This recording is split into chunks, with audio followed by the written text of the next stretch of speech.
ত্রয়োদশ জাতীয় সংসদ নির্বাচন ও গণভোটকে সামনে রেখে রাজধানী ঢাকা ছাড়তে শুরু করেছেন হাজারো মানুষ।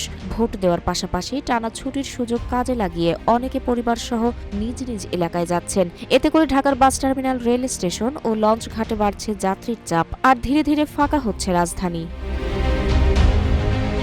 আগামী 12 ফেব্রুয়ারি অনুষ্ঠিত হবে জাতীয় নির্বাচন ও গণভোট। এ উপলক্ষে সরকার 11 ও 12 ফেব্রুয়ারি সাধারণ ছুটি ঘোষণা করেছে। পাশাপাশি নির্বাচনের পর 13 ও 14 ফেব্রুয়ারি সরকারি ছুটি থাকায় চাকরিজীবীরা পাচ্ছেন লম্বা ছুটির সুযোগ। এই সুযোগে ভোট দেওয়ার পাশাপাশি গ্রামের বাড়িতে কয়েকদিন কাটানোর পরিকল্পনা করছেন অনেকে।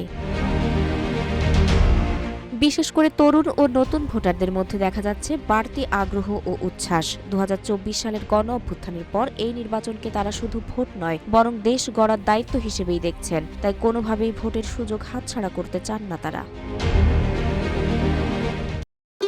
ভবিষ্যৎ হোক নিরাপদ, বিনিয়োগ হোক বিশ্বস্ত, আর আমার পছন্দ সল্ট বে। ওয়েলকাম টু সল্ট বে।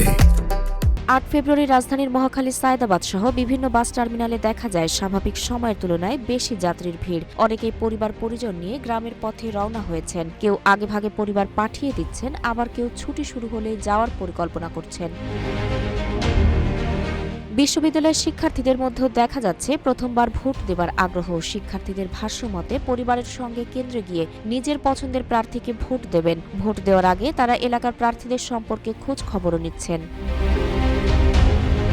পরিবহন সংশ্লিষ্টরা বলছেন 7 ফেব্রুয়ারির সন্ধ্যা থেকেই যাত্রীর চাপ বাড়তে শুরু করেছে এবং 9 ফেব্রুয়ারি থেকে তা আরও বাড়বে। মহাখালী বাস টার্মিনাল সড়ক পরিবহন মালিক সমিতি জানান, বাড়তি যাত্রী চাপ সামাল দিতে তারা আগেই প্রস্তুতি নিয়েছেন।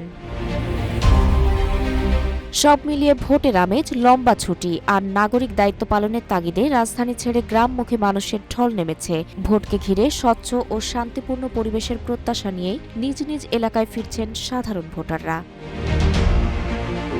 তাহির আক্তার, রূপালী বাংলাদেশ।